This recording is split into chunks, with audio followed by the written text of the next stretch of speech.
Itoophiyaan yeroo ammaan tana guddina siyaasaa fi dippiloomaasii guddaa agarsiisaa jiraachuu gabaasni haaraan yoo bahu gabaasni ammaan dura baankiin addunyaa baafte Itoophiyaan hiyyummaan dhibbantaa 13 dabaluudhaan Itoophiyaan hiyyummaan dhibbantaa 43 irra gahuu ibsee turuun ni yaadatama.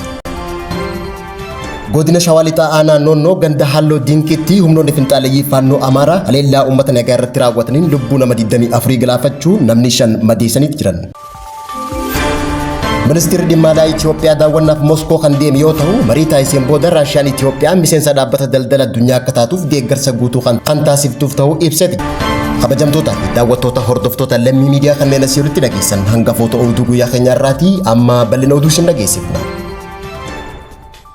Itoophiyaan imaammata alaatiin dogoggora tarsiimoo haala wanciccimoo ta'aniin marfamuu gabaasni addaa waa'ee guddina Itoophiyaa fi dinagdee Itoophiyaan alchisuu beeyyadeessee jira. Waliigaltee buufata doonii falmisiisaa fi waldhabdee daangaa irraa kaasee hanga hariiroo michooma warra dhiyaa ijootaan waliin qabdu addaan cituutti akkasumas Itoophiyaan dhiyeenya kana dhiibbaawwan mul'atu amanamummaa yeroo dheeraatii fi gaafii cimaa keessa nama galchuu xiinxaltoonni tokko tokko yaada dhiyeessuu Afrikaan The East gabaaseti. Tasgabbii gaafa Afrikaatii fi ji'oogiraafiin Itoophiyaa lafaan marfamee seenaa keessatti buufata doonii qabeenya tarsiimoo diinagdee fi ji'oopolitikaa irraa dhiibbaa akka qabaatu taasisee jiraachuun ibsamee jira. Barbaachisummaan diinagdee biyyattii gadi fagoo ta'uu fi yeroo ammaan tana biyyattiin tilmaamaan doolaara biiliyoona takka qabxii 6 ta'uu tajaajila buufata doonii irratti baasaa jiraachuun ibsame. Tajaajila kanaas adda durummaan karaa Jabuutiitiin argachaa jiraachuun ibsame. Hawwii ji'oopolitikaa kun garuu dursaa dippiloomaasii ifaa ta'e tokko malee dhugoomuu kan hin dandeenye ta'uun ibsamee jira. Gaafa Guraandhalaa bara 2024tti Itoophiyaan biyya walabummaa isii labsattee fi abbummaa galaana Hindiitii jettuun Somaalilaandii wajjin waliigaltee wal hubannoo hulaa galaanaa argachuu mallatteessuun fedhii Itoophiyaa hulaa galaanaa argachuuf qabdu guddaa ta'uu mirkaneessaa jiran. Itoophiyaan hulaa galaanaa argachuuf kan kaayeffatte ta'ullee Soomaaliyaan abbummaa galaana kanaa kan isii ta'uu waan amantuuf battala waliigalteen tun mallattootetti yennaa isii gara idil addunyaatti dhiyeeffatte. Pireezidaantiin Soomaaliyaa Hassan Sheikh Mahmud waliigalteen tun waliigaltee seera idil addunyaa cabsuu tasgabbii naannoo bu'uuraan kan miidhu jechuudhaan cimsee balaaleffate. Dubbiin Soomaaliyaa fi Somaalilaandii akkasumas Itoophiyaadha yeroo gabaabaa keessatti daftee gara biyyoota ollaatti babal'achuu bira dabarte Masrii bira gahuudhaan Soomaaliyaa fi Masriin hariiroo isaanii cimsatan. Booda irratti jiddu seentummaa Turkiitiin muddee bara 2024 Ankaaratti walgahii ta'aniin fixatan. Haa ta'uutii malee Itoophiyaan waliigaltee buufata doonii sirnaan hin hayne. Kanarraa kan ka'e jechuun ijoo waliigaltee kanaa fi ifduuba deebiinsa dippiloomaasii guddaan isaa mudatee furmaata hin arganne. Xiinxaltoonni tokko tokko tarkaanfiin kun dogoggoraa fi miiraa fi ji'oopolitikaa jechuudhaan qeeqaniiti jiran. Itoophiyaan madaallii humna naannoo dadhabaa ta'e tuffattee akka jirtu akeekkachiisanii akkasumas Itoophiyaa fi keessumaa Somaalilaand keessatti aggaammiin ta'uun ollaa isii baay'ee fageesse jechuun falmu. Bu'aa isaas haleellaa dippiloomaasii Itoophiyaa hordofuu mirkaneessattu keessatti Soomaaliyaa, Eertiraa fi Masrii gidduutti gamtaan naannoo cimsuu isaatiin kunis dhumarratti Itoophiyaan hariiroo biyyoota gaafa Afrikaa keessaa baase jechuudhaan warri qeeqanis ni jiru. Ta'ullee ammoo akka gabaasni kun beetti Itoophiyaan hariiroo dippiloomaasii tokko malee haqummaa ji'oogiraafii qabduun buufata galaanaa argannaan guddina Itoophiyaa haala duubatti hin deebineen mul'achuu danda'a jechuudhaan gabaasan. Godina Shawaa Lixaa aanaa Noonnoo ganda Halloo Dinkiitti humnoonni finxaaleeyyii abdii kutatan faannoo Amaaraa haleellaa uummata nagaa irratti raawwatanii lubbuu nama 24 galaafachuu fi nama 5 madeessanii akkasumas namoota 3 butanii eessa akka geessan hin beekamne jechuun jiraattonni himan. Gama biraatiin humnoonni abdii kutatee yeroo garaagaraatti uummata nagaa irratti haleellaa raawwatu kun Gojjam Kaabaa keessatti waldhabdee jidduutti uumameen ajajaan faannoo Mangistuu Amaareetii fi ajajaan faannoo waliigalaa Amaaraa Zamaan Kaasee wajjin wal dhabuun yaalii ajjechaa walirratti taasisaa jiraachuun dhaga'ame. Gaafa onkololeessa bultii 19 bara 2025 galgala keessaa toora sa'aatii 3 walakkaatti humnoonni finxaaleeyyii faannoo Amaaraa godina Shawaa Lixaa aanaa Noonnoo ganda Halloo Dinkiitti haleellaa uummata nagaa irratti raawwatanii namoonni 24 ajjeefamuun mirkanaa'ee jira. Humnoonni abdii kutatan kunneen daangaa qaxxaamuruun Oromiyaa godina Shawaa Lixaa Noonnoo ganda Halloo Dinkiitti haleellaa uummata nagaa qonnaan bultoota irratti raawwatanii namoota 24 lubbuun dabru. Haleellaa kanaan namoonni 5 madaahuun hospitaala jiraachuu fi namni 3 humnoota abdii muratan kanaan butamuun himameeti jira. Dhukaasni humnoota finxaaleeyyii faannoo Amaaraa kun halkan irraa toora sa'aatii 3tti jalqabuun halkan irraa hanga sa'aatii 4tti kan itti fufee ta'uun ibsameeti jira.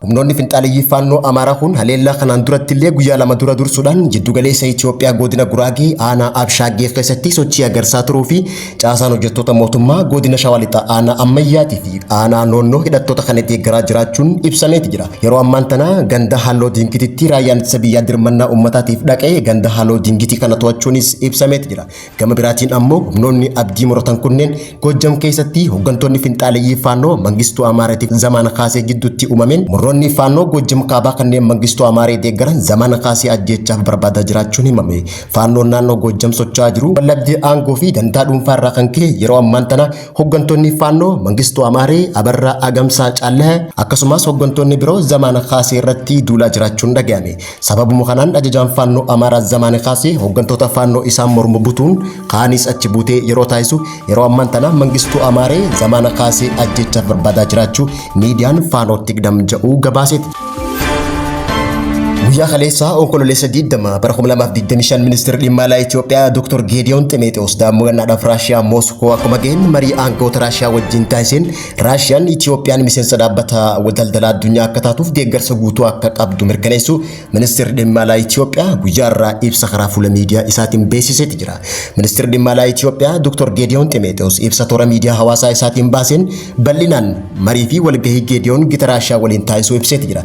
Ministeerri misooma diinagdee Federeeshinii Raashiyaa fi durataan waliinii Komishinii Mootummoota Itoophiyaa fi Raashiyaa tumsa diinagdee saayinsii fi teeknikaa akkasumallee Komishinii daldalaa Maaksiim Reshtenviiko Genedeevich wajjin akkaataa tumsa waloo yeroo dheeraaf qaban jabeeffatan irratti mari'achuu ibseeti jira. Reshtenviikoof gama isaatiin Raashiyaan tattaaffii Itoophiyaan miseensa dhaabbata daldala addunyaa ta'uuf gochaa jirtu guutumatti akka deeggaran Dr. Geediyooniif yoo mirkaneessu, Geediyoon ammoo hooggansa Rosatom ejensii awutoomikii mootummaa Raashiyaa fi qondaaltota dhimmi ilaallatu biroo wajjinis wal arguun karaalee tumsa biyyoota lamaanii guddisuun danda'u irratti mari'achuu gabaase. Kanaan duraas muummee ministeera Itoophiyaa Dr. Abiy Ahmad fi pirezidaantiin biyyattii Vladimir Putin foorumii dhimma niikuleeraa kan addunyaa irratti argamuun waliin mari'achaa turuun ni yaadatama. Daawwannaa muummee ministeera Itoophiyaa Dr. Abiy Ahmad Moskoo Raashiyaatti taasisee hordofee Itoophiyaa fi Raashiyaan gabbisa humna niikuleeraa ijaaruuf waliigaltee walii mallatteessanii turan. Waliigalteen tunis bakka Dr. Abiy Ahmad fi pirezidaantiin Raashiyaa Vladimir Putin jiranitti masaraa Kremlin keessatti kan taasifame yoo ta'u, Kamisa fulbaana 25 bara 2025 hoogganaa dhaabbata awutoomikii enerjii Raashiyaa Rosatom Aleksii Likeechiivii fi ministeera dhimma alaa Itoophiyaa Dr. Geediyoon Ximeexoosiin mallatteeffameeti jira. Inni kana guyyoota muraasa jilli ministeera muummee Itoophiyaa Dr. Abiy Ahmadiin durfamu daawwannaa godina Baalee iddoolee hambaa fi seena qabeessa daawwataniin haasawaa garaagaraa taasisanii jiru.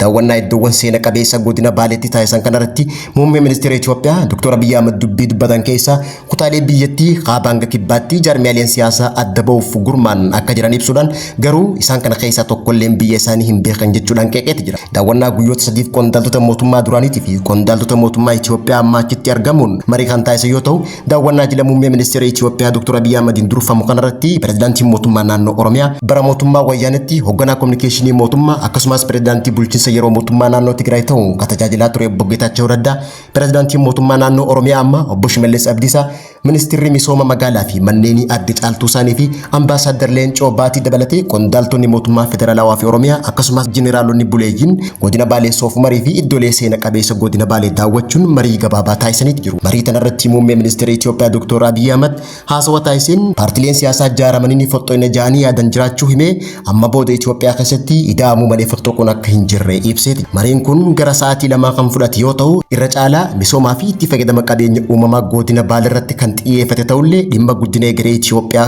kaasuudhaan mari'atameeti. Xumura haasaa kanarratti muummee ministeera Dr. Abiy Ahmad akkuma hirmaattota biroo qabeenyi naannoo san jiru humna isaa guututti itti fayyadamuu dhabuun ana gaddisa jechuudhaan dubbateeti.